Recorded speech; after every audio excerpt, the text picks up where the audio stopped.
So the series is done, and yet again it represents a missed opportunity for England.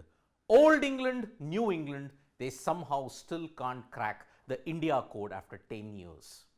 England came into the series with a lot of bluster, lot of intent, lot of aggression.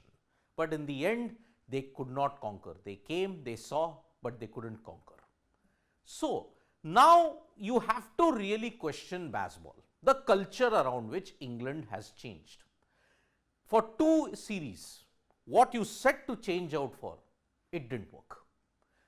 England couldn't win the Ashes at home. That is itself a very damning indictment of it. And let us make no sugarcoating about it, you were thrashed 4-1 in India. Sure, the scoreline will ensure that, okay, you had your moments, but you could not capitalize on it. Nasser Hussain has really stated that too much has been written about baseball, and that the kind of approach that England had in the fifth test was like the old school England. What baseball are we talking about? Because when you were speaking to Sky Sports, Nasser Hussain stated the final test was like the old school England in India in the last decade or so. They were 100 for 1 on the first morning, having won the toss, and let me add, in the best batting conditions. To lose inside 3 days was a capitulation. They had their chances in the series. What you saw England do, charging out to spinners, playing some horrendous shots, Ben Duckett in particular, 2 innings, horrendous shots. Joe Root, okay, undone by something that he had nothing to lose. Ben Stokes, poor technique. I mean, you look at Johnny Bairstow, absolutely woeful.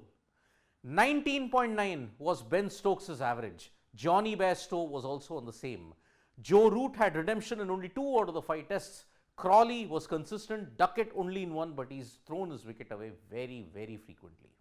So, old England could not cope up with the spin and they played rash shots. And now, baseball England, the same thing. They were on par with India for 2 tests. After that, they just capitulated. They had chances in 3 tests. I mean, let us be very honest about it. Rajkot 207 for 2. Day 3, there was no R. Ashwin. India were depleted. The pitch was a road. But unfortunately, what happened? Joe Root's shot ensured the series was given to India on a platter. Ranchi, they could not get India out cheaply. 180 runs they were trailing by. Now they allowed the deficit to just come down to 46. And then in the second innings, they capitulated to Ravichandran Ashwin. So that's where 192 could be chased, but 250 plus could have been a different story altogether. Dharamshala, they weren't even in the contest from day 1 itself. So chances were there, they just didn't capitalize on it. But now Hussain has given his verdict on baseball. He stated, there is too much said and written about baseball. We get lost in that term and the team does not like it. It is about individual performances in those conditions. Too much is written. Everything that England does, it's baseball. If they don't do it, it is baseball. If there is a middle ground, it's baseball. You're overlooking baseball. You've got a big, big term in front of your eyes and you cannot see the destruction around you. That is how the England cricket team is at this point in time. Look at century tally, look at 5-wicket hauls. India have outnumbered both of them.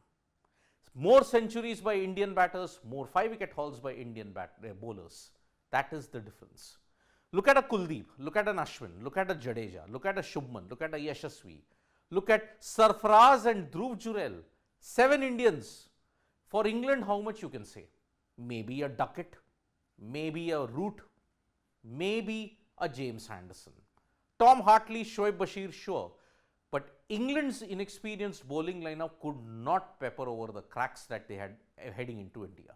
So that's why the cracks in the England experience factor, be it the batting and the bowling, the cracks there were much more than the cracks on the pitches in India in this tour. So, individual performances, the number of centuries that were hit. Ollie Pope, look at it, 196, that was what won England the game. Tom Hartley's 7 wickets, that's what won them the game in Hyderabad. But apart from that, whenever England have capitulated, it's been woeful. Both aspects have failed. That's how you look at it. It's a clear-cut message. England can't hide behind baseball for their failures. They had moments to win the games in the series, but they didn't capitalize on those chances. As I had mentioned, DRS in Vizag, maybe that is one thing that you can't do against. And chasing 400 in the fourth innings hardly happens in India. Look at Rajkot, Joe Root's shot, Joe Root's dropped catch of Rohit Sharma. That changed the game. Look at what happened in Ranchi. Allowed Dhruv Jurel and Kuldeep Yadav to stitch a crucial stand, allowed Jurel to bat well with the tail, and in the second innings played some horrendous shots to ensure they were all out for 145 odd. That is how bad the situation was. Dharamshala, abject surrender. There is nothing baseball in it. You were hammered 4-1. And now, after this series, will there be a retrospection now? Because see, England don't play any more tests until June, July. They have 12 tests in total, 3 versus West Indies and 3 versus Sri Lanka at home. Then you got 3 at away versus Pakistan and 3 versus New Zealand. That is how the England test schedule is for this WTC. But already they are in 8th position and their chances have taken a big hit because they have only won 3 out of the 10 tests that they have played. And they have lost 6 of them with 1 being a draw. Other additional thing is the over rate offense. And that's why England will need a cultural reset. Baseball, let us again say it without any sugarcoating. It's failed. For 2 important series that you had set out to change the culture for, it is safe to say that baseball has failed. Thank you so much, folks, for joining us for this video. We'll be back with more updates on sports today. Tap that bell icon so that when we go live. And don't forget, we're on Facebook, Twitter, and Instagram as well.